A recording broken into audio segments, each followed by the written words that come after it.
One of the problems I've encountered many, many times and even personally experienced is that when you have difficult childhood experiences or just life experiences, but especially in the earlier years, what it does is that it gives you an awareness of how life works that far exceeds your emotional capacity to be able to process it. And that leaves us with a very unique kind of problem to solve that creates a disconnect from what is considered to be normal without us realizing that the disconnect actually exists. If we look at how it is that life plays out, in an ideal space, I think you would have a healthy grounding point at home. You would have parents who are going to be complementary to each other in their roles, that there isn't going to be a power struggle about whose views need to prevail, but rather a healthy implementation of what's the best way to go about living life. And as a result of that, you'll feel as if life makes sense because you have consistency, right? The consistency of boundaries, the consistency of frameworks, of value systems, the consistency of how it is that you navigate life and what you can expect from life and where you fit into the structure and the hierarchy of social belonging around you. All of that makes sense. Why? Because it just fits in. There's no contention, there's no conflict, there's no struggle to be relevant, right? Or to be seen or to be heard. And that then results in being so grounded and so okay with how life works and your place in this world, that your focus then moves towards what problems do you want to solve, what value do you want to add, what aspirations do you want to strive for, right? That's where your focus is. Your focus is always on what are the things you can add value to. It doesn't start with, am I capable of adding value? And that right there is the biggest problem we experience when we don't have that kind of ideal starting point in life, that balance, that harmonious home environment that develops our sense of self in a way that doesn't get us to question whether we have validity or whether we deserve to be here or to participate or to be heard. We just operate as if that's the way everyone is, right? But now if we don't have that and we start doubting because one too many times we were mocked for getting things wrong, or we were shut down when we had ideas that we thought would be cool to experiment and explore with, or would improve something that we saw people around us doing, maybe our parents, maybe our father, maybe our mother. And we wanted to actively participate in their space and they just shut us out because from their perspective, the cultural norm said children must be seen, not heard. You must know your place. Stay out of adult conversations and don't get involved in things that don't concern you and things like that. All well-intentioned because that was a certain kind of societal structure that operated in a fair amount, level of efficiency almost, that created all of the generations that then spawned from that and then got us to this point. But if it's not adaptable to the world around us, then that becomes redundant, it becomes out of date, and it then becomes a problem, right? So when it becomes a problem, we don't realize it's becoming a problem, we just feel as if we don't belong. Or we feel as if our code of life doesn't have relevance anymore, and then we feel the threat of inadequacy, of insignificance, or we feel the threat of irrelevance, and then we come out fighting, right? And that's where the problems start, without us realizing why the problem is there in the first place. So when we have this contention in the home environment, where there's conflicting parenting styles, for example, where there is one fun parent and the other one is the disciplinarian only. When I say the fun parent, I mean the one only wants to have fun with the children and only wants to be the nice person. Whether it's the father or the mother, it doesn't matter. They both interchangeably take up this role from time to time. And the other one is the one that has the awareness of the importance of discipline and routine and boundaries and character and respect and all of those things.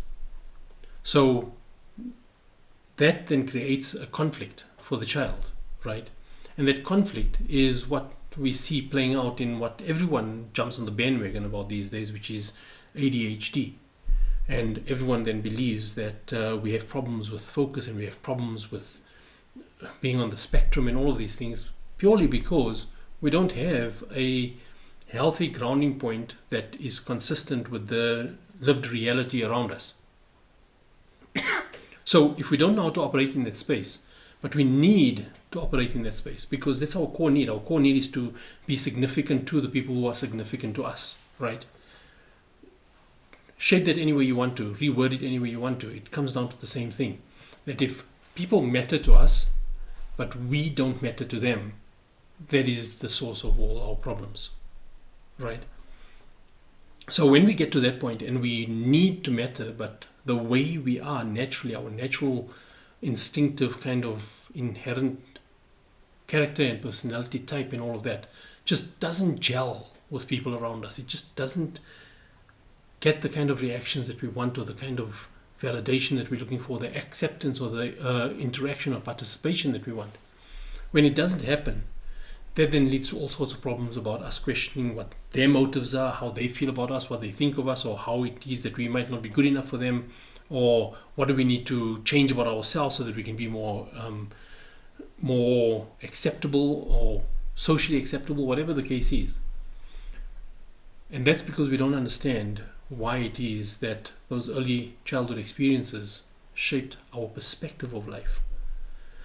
It didn't become something that became a toxic trait and all of that. It's just a distortion of how we believe life works versus how life actually works.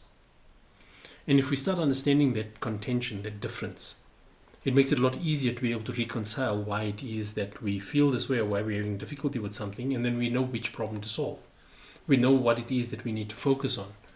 But if we don't have answers and things just don't make sense, no matter how much we try, no matter how hard we put in the effort, and no matter how many different ways in which we go about trying to be present and all of that, it just never seems to be enough.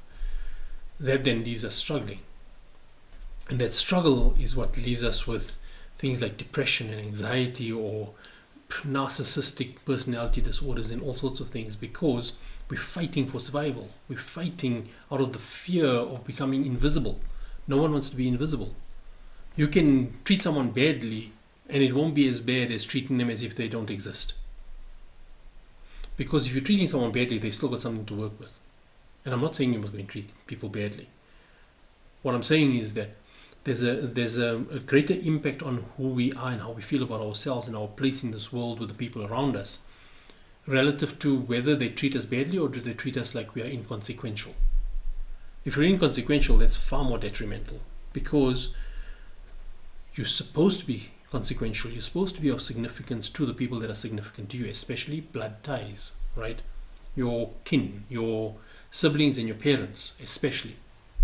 So the moment you lose that significance or you lose that relevance, that then shakes up everything that you hold true or that you trust about how life works. And if you don't know how to reconcile that, or how to navigate that, or why it's even happening in the first place, you're left to surrender yourself to those realities, and then you overinvest in hope and expectation that things must change, things must be different. But in the meantime, that need that you have to be significant is not being fulfilled. And usually if you then get into a relationship, because your blood ties and that don't have space for you, automatically you place that much more emphasis on what you need from your relationship with your significant other. And then that demand from your significant other doesn't quite make sense to them, because they don't see that intensity or why that intensity is necessary in the first place. So they end up feeling overwhelmed. And then when they respond in a way that isn't very positive, that feels like another rejection from all this other contention that you've experienced as well.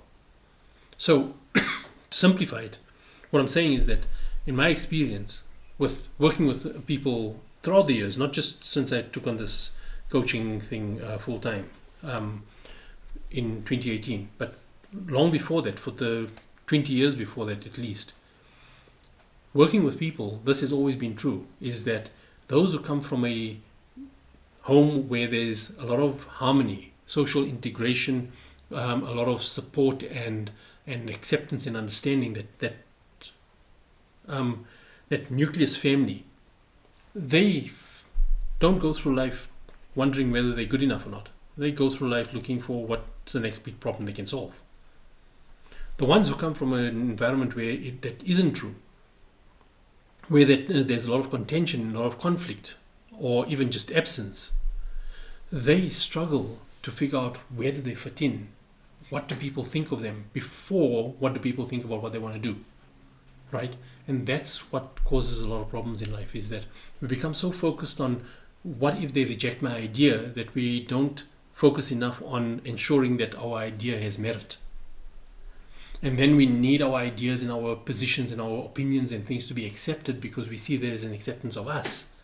We don't see it as an acceptance or rejection of the merit of what it is that we're talking about or presenting or trying to achieve. And that's the kind of impact that the home environment has on us. And then if we don't understand that impact, we'll automatically assume that the way we feel about it is because we were shortchanged, we were undermined, or we were treated badly out of deliberate intent to want to treat us badly and abuse us and things like that. And that's what then leads to even more problems, because we're not solving any problems, we're just creating more problems. So what does this leave us with? What is the problem we need to solve? Is that if you're going through life and you're trying to figure out how life works, and you've got this kind of contention, this kind of disconnect between this is how you feel and this is what you think, but no one else can seem to connect with it, or you just can't seem to see a way to actually use all of that to be more effective in navigating life, achieving things in life. You need to understand what impact your parents have had on you and what impact you've had on your parents, right? It goes both ways. It's not just a one-way thing. And that's the other problem, is that we have adults even these days who are still looking at their parents as if it's a parent-child relationship, and they don't see themselves as being parents now as well, or adults to adults, right? And the moment you lose sight of that presence that you have, that impact that you have, you become part of the problem, part of your own problem, not just part of the problem. Because that problem that you become part of is that the way you go about trying to figure that out and trying to navigate it will potentially give you relief from the immediate issue you have with your parent or with a sibling or with other significant people in your life. But it will create new problems, because the relief it creates doesn't solve the problem itself. It just creates distance between you and the problem. And if you create distance between you and the problem, you're just begging for that same problem to happen again in a different way with someone else. And that's how we go from one bad relationship to another bad relationship to another bad relationship, because we don't understand how we're having this impact. And then someone comes along and says, well, that's just you sending out the wrong signals to the universe and all of those things. It's not about signals to the universe and everything else. It's about mindful, purposeful action, understanding. And when you lack that understanding, you make it very difficult for yourself and for the people around you to be able to have a meeting of the minds.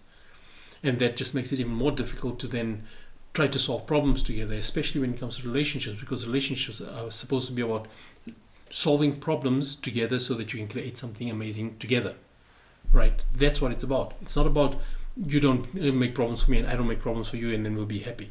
That's not how life works. So when it comes back to understanding that impact that your parents have on you, and I've touched on this before, but I think it's really important, so I'll explain it again. Our understanding of how life works comes from our fathers, because our fathers are the analytical problem solvers.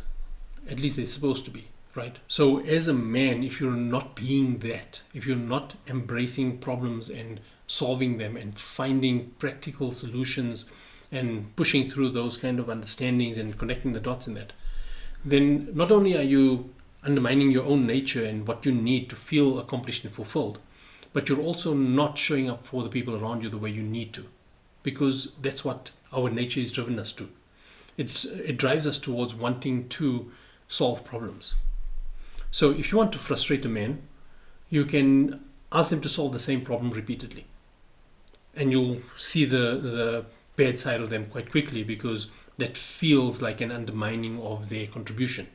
It feels like a waste of time. It feels as if they're being taken for granted, because every day it's the same thing. Every day it's the same thing.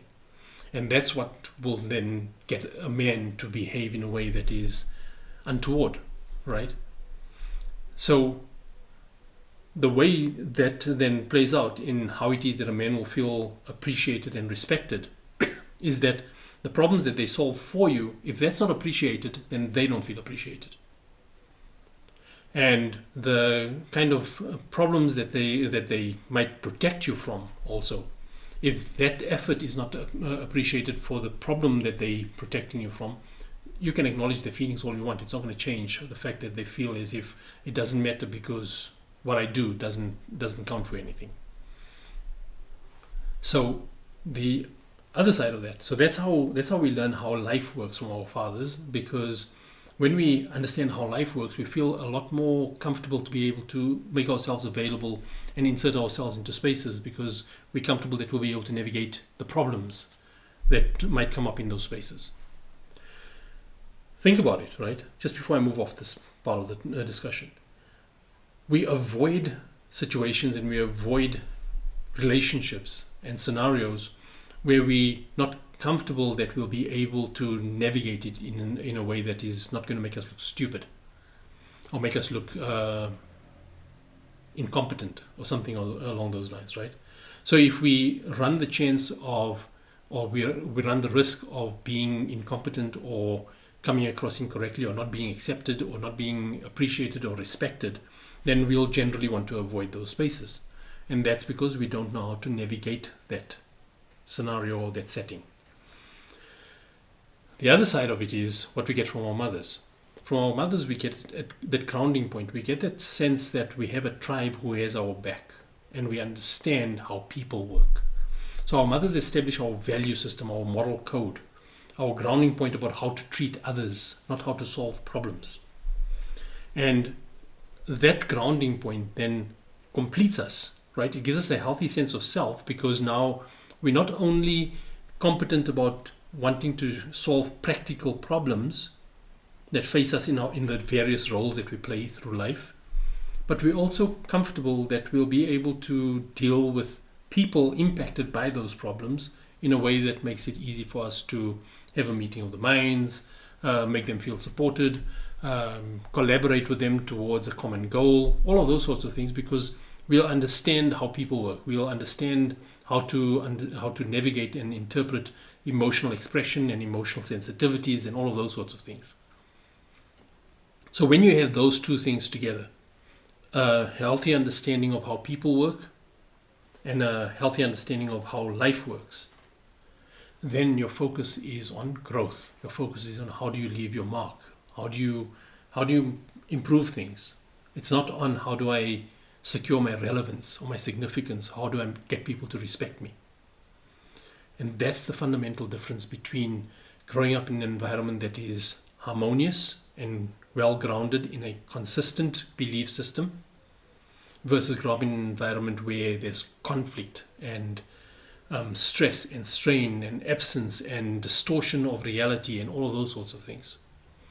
So when you get into your own space, into your adult years, in adult years, I'm talking of 30s, 40s, I'm talking like from the time you emerge from your kind of frivolous teenage years into being more purposeful about life, where you now want to take life seriously and you want to do something with it.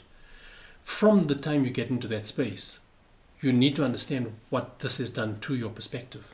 If you don't, you then discover it through trial and error, because then you go through life believing that this is the best way to do something, or just not even thinking it's the best way to do something. You just think, well, this is what you want me to do, I'm going to do it, done. You don't think about your demeanor, your disposition, your tone, your manner, your timing, none of that, because none of that seems to matter, because you didn't ask me about that. You asked me to solve that problem. I solved that problem. What's the problem? Right? And that's how we go about losing ourselves to this trial and error process, because now every time I do something, you've got a problem with it. But they don't have a problem with what you're doing. They have a problem with how you're doing it. They have a problem with your tone. They have a problem with your mannerism. They have a problem with your demeanor, with your disposition. They have a problem with how it is that you might speak over others. But you didn't mean to speak over others. You were just being passionate, and you thought everyone was equally passionate about this, and they were having a robust discussion, and you were just having a robust discussion. But they didn't receive it as a robust discussion or as passion. They received it as rudeness or abruptness and things like that. And that's how life gets complicated, very complicated, because the sensitivities and the understanding and awareness that should become second nature through that healthy foundational space at home was never developed. And because it was never developed, you don't know what you don't know, so you can't mitigate it, you can't accommodate it.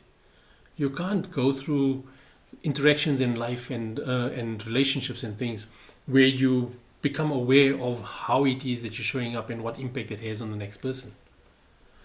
All of that becomes a blind spot. And that's how you go from one problem to another problem to another problem until that blind spot is what you start looking at.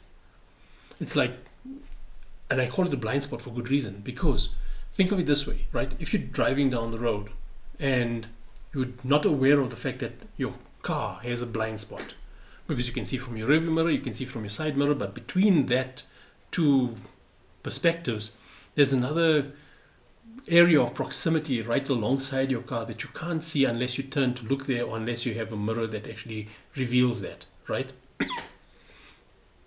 So if you don't know this, you'll then try to change lanes or try to turn, and you're potentially going to hit someone because they are close enough to collide with you. And then the first time that happens, and you think they were stupid, and you checked your mirrors and you knew where you were going and all of that, and after you realize that, okay, no, hold on, they were there, I just didn't see them, the next time you're going to change lanes or turn, you're going to know to look there, because you don't want to have that experience again. You don't want to have an accident again. And that's how we go through trial and error with life. We don't know about those blind spots. And instead of looking for it preemptively so that we can incorporate it into our understanding, in our thinking, in our plan on how we're going to deal with something or operate in a relationship, we only discover after the fact that we should have known that.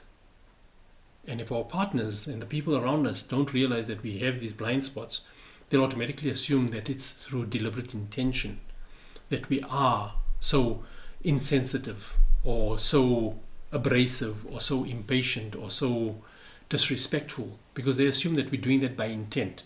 You know how I feel about it, but yet you do it. Meanwhile, you don't really know how they feel about it. You just know that sometimes they take offense. But you can understand why they're taking offense, because your intention wasn't to be offensive. So why are you being sensitive about it? And can you see how then that results in a completely different kind of conversation? Because they are assuming your intention based on what they believe to be true, and you're assuming their intention based on what you believe to be true. So if they respond to you a certain way while you know you had good intention towards them, you think, you're not appreciating me. Meanwhile, you didn't realize that the way you went about approaching it, or the timing you had, was just hitting them at a time when they were just not receptive to what you were doing, or they were defensive about what you were trying to do. Sometimes you want to give someone advice, but you don't realize that they're already beating themselves up for getting it wrong. So when you give them advice, they automatically assume that, so you're trying to prove that you're clever than me. You're cleverer than I am. Or you're trying to rub my nose in it because you know I got it wrong, so now you want to show me that you know better than me. If I'm busy beating myself up and you coming along trying to help me with that thing that I'm beating myself up about, and I don't know you, or I don't respect you as the source that I would go to for advice because I'm comfortable to be wrong when I'm talking to you, then your advice, no matter how well-intentioned it is going to come across as if you're just exposing what I already know I suck at. And you won't know that that's how I'm receiving it until you see my reaction to it. And when you see my reaction to it, if you don't understand why I'm reacting that way, you're going to automatically assume that I'm disrespecting you, or I'm not appreciative of your sincere gesture towards wanting to help me, or wanting to advise me, or wanting to support me. And again, you create more problems. So if you don't understand what problem you need to solve, you're going to go about solving the wrong problems, or you're going to go about misinterpreting what it is that's actually happening, playing out in front of you. And then that misinterpretation and that distraction, those blind spots and all of that all of that starts off in how we developed our belief systems about life in our formative years, in our childhood years. All of that then comes into play, and it causes disruption, causes conflict, and causes offense. And you're sitting there and your partner's sitting there and you're wondering, like, why can't we get this right? Maybe we're just not meant for each other. No, it's not about whether you're meant for each other or not. It's about the fact that you guys are just not understanding the problem in the same way. So when you want to solve problems in life, you have to be sure that how you understand the problem and how the other person understands the problem is aligned before you try to solve the problem. Otherwise, you might think you need to solve a problem of their attitude, and they might think they need to solve a problem of your demeanor or your perspective, or they try to teach you how it is that you must show up and you must interpret things differently, and how it is that this is the proper way to do it versus how you've been doing it, and all of these things, and then it becomes prescriptive. And then we tell them what we need from them, and they tell us what they need from us. And as long as we're sincerely trying to figure things out, we try it out, but eventually it just wears us out. It becomes too much effort. And even though you've got some semblance of goodness between the two of you, it just feels like there's something missing. You know, that fulfillment, that joy, that sweetness is just not there, because everything is an effort, is a struggle, is on tenterhooks. You have to worry about whether you're going to say the wrong thing or do it in the wrong way or do it at the wrong time or something like that. And that just wears the relationship out until eventually it's just not worth that effort. But it gets to that point for all the wrong reasons. And if you can just go back to what I said in the first place about understanding that perspective, about understanding what problem you're dealing with, why it is that you see things that way, whether there's a conflict between your belief system and your practical experience of life and all of those sorts of things. If you don't put in meaningful work to try and understand and resolve and unpack those issues, especially if you don't come from that harmonious home environment, then you become part of the problem in your life, and you become part of the problem in other people's lives, because that's how our parents may have gotten things wrong for us, because they didn't realize their blind spots. And then we were on the receiving end of that, and we automatically assumed that they were doing that by deliberate intent, knowing how we felt about it and knowing how it affected us and knowing how we felt and all of those things. It just snowballs, and that's how you get generational curses or generational cycles or generational trauma, if you want to call it that as well. Because we don't look to see what was the human behind all of that was experiencing things in a way that they just didn't realize was at odds with the way it was being received. So good intention, like they say, paves the way to hell, right? So what you have to do is go beyond the good intention. You have to look beyond the intention and look at the method, look at the impact and the effectiveness of how you're going about doing things, rather than just what's your intention behind doing it. And that's where answers lie, is in being reflective and understanding of the effectiveness of the method that we bring to bear on something in relationships, rather than just trusting that we were well intentioned and our best intentions didn't result in the outcomes we wanted, so it wasn't meant to be. Don't lose yourself to the meant to be and the deservingness and the whispers of the universe and the laws of attraction and all of that. It's got nothing to do with any of that. It's just purely about understanding, practically, mindfully, being present in the moment, understanding why it is that something plays out the way it does versus why it is that it couldn't have gone differently, because there were things that you didn't know, there were things that the other person didn't know, there was contributing factors that neither of you might have been aware of, all of those sorts of things. And that's how you go about trying to understand, so that when you look back, you can learn from it rather than looking back with bitterness and thinking, if only, if only, if only. And that's how a lot of us struggle with life, because we had a less than ideal childhood. And that less than ideal childhood is only less than ideal relative to what we see others having experienced, or relative to what we see is now being explained as that's the reason why you are having difficulty with this in life or that relationship or whatever it is, because of your childhood, because of your parents, because of your childhood trauma and your childhood abuse and all of that. I'm not saying that difficult childhoods, abusive childhoods and things like that don't happen. I'm saying that if you're going to continue to be defined by that and you're not going to stop to check how that has shaped and informed your perspective and understanding of how life works, you'll always feel traumatized and abused long after the abuse and trauma has stopped, because your beliefs that you took from that still persist. And the only way you're going to get past that is to connect the dots differently, to understand differently, to realize what caused it versus what you assumed was the reason for it. All of those sorts of things. And that becomes the important conversations and the important problems to solve. Not what we keep losing ourselves to about how it is that you're supposed to be like this. It should be that way. Don't worry about idealisms. Idealisms that at best give us an aspirational goal. It doesn't define how life works. It just says that ideally this is how we should operate. Let's see what do we need to do to be able to get as close to that ideal as possible. And that's how you work through healthy relationships and just figuring out how life works. And along the way, you're going to need to take a breather from time to time. You're going to need to withdraw from certain spaces for reasons that others won't understand. And your belief and your conviction in what your reason is for it and your understanding and all of that, that's what will determine whether you make peace with it or not. This is a much bigger discussion that we probably need to unpack further, but let's stop there for now.